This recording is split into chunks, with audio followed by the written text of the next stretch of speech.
മട്ടന്നൂരിൽ സ്പോർട്സ് കോംപ്ലക്സിന് അനുമതി. മട്ടന്നൂർ കേന്ദ്രമായി സ്പോർട്സ് കോംപ്ലക്സ് നിർമ്മിക്കുന്നതിന് സംസ്ഥാന സർക്കാരിൽ നിന്നും 23 കോടി രൂപയുടെ DPRന് അംഗീകാരമായി. മട്ടന്നൂർ നഗരസഭയിൽ അയ്യല്ലൂർ റോഡിൽ കനാലിന് സമീപം ഇറിഗേഷനിൽ നിന്നും വിട്ടുകിട്ടിയ സ്ഥലത്താണ് കോംപ്ലക്സ് നിർമ്മിക്കുക.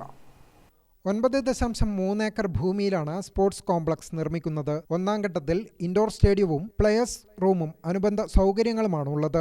ബാസ്കറ്റ്ബോൾ, വോളിബോൾ, ബാഡ്മിന്റൺ കോർട്ടുകൾ, ഫിറ്റ്നസ് സെന്റർ, 2600ഓളം പേർക്ക് ഇരിക്കാൻ കഴിയുന്ന സ്റ്റേഡിയം എന്നിവയും ഒന്നാം ഘട്ടത്തിൽ നിർമ്മിക്കും. രണ്ടാം ഘട്ടത്തിൽ സ്വിമ്മിംഗ് പൂൾ ഉൾപ്പെടെയുള്ള അക്വാട്ടിക് കോംപ്ലക്സ് എന്നിവ നിർമ്മിക്കും. കായിക മേഖലയിൽ തൽപരരായ നിരവധി വിദ്യാർത്ഥികൾ മണ്ഡലത്തിന്റെ വിവിധ ഭാഗങ്ങളിൽ ഉണ്ടെങ്കിലും ആധുനിക സൗകര്യങ്ങളോടുകൂടിയ പരിശീലന കേന്ദ്രങ്ങളോ കളിസ്ഥലങ്ങളോ പ്രദേശത്ത് ലഭ്യമല്ല. മട്ടന്നൂർ നിയോജക മണ്ഡലത്തിൽ MLA KK ശൈലജ ടീച്ചറുടെ നേതൃത്വത്തിൽ നടത്തുന്ന തരംഗം സമഗ്ര വിദ്യാഭ്യാസ പദ്ധതിയുടെ ഭാഗമായി കായിക മേഖലയിൽ കൂടുതൽ വിദ്യാർത്ഥികളെ കാര്യക്ഷമമായി പരിശീലിപ്പിക്കുക എന്ന ഉദ്ദേശത്തോടു കൂടിയാണ് മണ്ഡലത്തിൽ ആധുനിക സൗകര്യങ്ങളോടുകൂടിയ കളിസ്ഥലങ്ങളും കോച്ചിംഗ് സെന്ററുകളും ആരംഭിക്കണമെന്ന് തീരുമാനിച്ചത്. വിമാനത്താവളത്തിന്റെ ഉൾപ്പെടെ സാധ്യതകൾ ഉപയോഗിച്ചുകൊണ്ട് കായിക മേഖലയിലെ പ്രഗത്ഭരായ വ്യക്തികളെ ഉൾപ്പെടെ ഉപയോഗിച്ച് പരിശീലന പരിപാടികൾ സംഘടിപ്പിക്കാൻ സ്പോർട്സ് കോംപ്ലക്സ് യാഥാർത്ഥ്യമാകുന്നതിലൂടെ സാധിക്കുമെന്ന പ്രതീക്ഷയിലാണ് KK ശൈലജ MLAയുടെ നേതൃത്വത്തിൽ ഇത്തരം ഒരു പദ്ധതിക്ക് രൂപം നൽകിയത്. ഗ്രാമിക ന്യൂസ്, മട്ടന്നൂർ.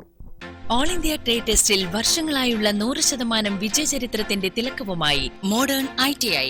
സാങ്കേതിക വിദ്യാഭ്യാസ രംഗത്ത് 4.5 പതിറ്റാണ്ട് പിന്നിട്ട പരിശീലന പാരമ്പര്യം. കണ്ണൂരിൽ ആദ്യമായി കേന്ദ്ര ഗവൺമെന്റ് NCVT സ്ഥിരാംഗീകാരം നേടിയ ഏക സ്ഥാപനം മോഡേൺ ITI.